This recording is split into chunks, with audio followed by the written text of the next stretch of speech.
Hello guys, எல்லாரும் எப்படி இருக்கீங்க? நான் ரொம்ப நல்லா இருக்கேன். நீங்கள் எல்லாருமே நல்லா இருக்கீங்க அப்படின்னு நினைக்கிறேன். இன்றைக்கி வந்து பார்த்தீங்கன்னா உமன்ஸ் டே இன்றைக்கி நம்ம உமன்ஸுக்கே சேஃப்டி இல்லைன்னு நினைக்கிறப்ப தான் மனசு ரொம்ப கஷ்டமாக இருக்குது.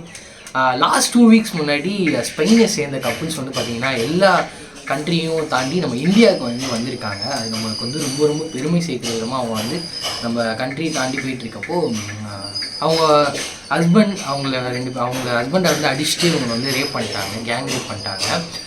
அதுலேருந்து நம்ம இன்னும் வரல. அது வந்து நம்ம இந்தியாவுக்கே வந்து பார்த்திங்கன்னா ரொம்ப வந்து ஒரு வருத்தப்படுற ஒரு விஷயம்னு சொல்லலாம்.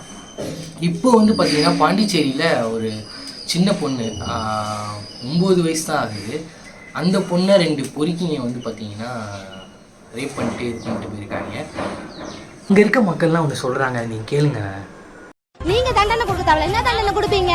கூட்டின்னு போய் சீசத்த பள்ளியில போடுவீங்க. 3 வேளை நல்லா சாப்பாடு. ஜெயில போட்டா வாரத்துக்கு ஒரு நாள் கறி, மீன், முட்டைன்னா கொடுக்குறீங்க. அது வேணாம் எங்களுக்கு தண்டனை. நாங்க கொடுத்துக்கிறோம். இல்லையா பொதுமக்கள் நாங்க இப்ப போராட்டம் பண்ற இடத்தாலே உட்காந்துக்கிறோம். இங்க கூட்டின்னு வந்து எவன் செஞ்சா அவங்க எங்க எதிர்க்கே ஷூட் பண்ணுங்க. கொடூரமான சாவு கொடுங்க. இனி ஒரு குழந்தை ரோட்ல நின்னா அந்த குழந்தைய நிமிந்து பார்க்க கூட பயப்படணும். அந்த மாதிரி தண்டனை கொடுங்க. நாங்களும் பிள்ளை வச்சுக்கிறோம். நாங்க வீட்டு வேலைக்கு போனாதான் எங்க பிள்ளைங்களை நாங்க பார்க்க முடியும். இப்படி ஒரு பரபரப்பான நடக்குது. நாங்க எப்படி பிள்ளைங்களை விட்டு போட்டு எங்க பிள்ளைங்களுக்கு என்ன பாதுகாப்பு நாளைக்கு?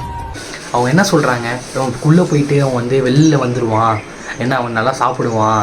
பட் அங்கே அவனோட அப்பா அம்மாவை நினச்சி பாருங்களேன். என்ன சொல்கிறதுனே தெரில.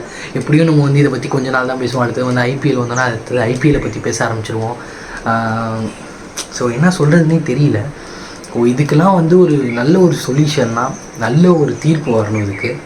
இப்போவுமே பார்த்திங்கன்னா பாண்டிச்சேரியில் அவ்வளோ பேர் வந்து இதுக்காக ப்ரொட்டஸ்ட் பண்ணிகிட்ருக்காங்க. எல்லாத்துக்கும் இப்போலாம் என்ன ஆகிடுச்சுன்னா எல்லாத்துக்குமே நிவாரணம் கொடுக்க ஆரம்பிச்சிட்றாங்க. இப்போ அந்த ஃபாரினர் அவங்களுக்குமே வந்து பார்த்திங்கன்னா 10 லட்சம் நிவாரணம் கொடுத்துருக்காங்க. இப்போயுமே வந்து இந்த பாப்பாவுக்கு வந்து 20 lakhs வந்து நிவாரணம் அறிவிச்சிருக்காங்க. நிவாரணம் அறிவித்தா மட்டும் எல்லாம் சரியாயிடுமா அப்படின்னு பார்த்தீங்கன்னா அதெல்லாம் எதுவுமே கிடையாது. அவங்களோட பேரண்ட்ஸோட மனநிலையை நினச்சி பாருங்களேன். 9 வயசு தாங்க ஆகுது. அவனுக்கு என்ன சொல்கிறதுனே தெரியல.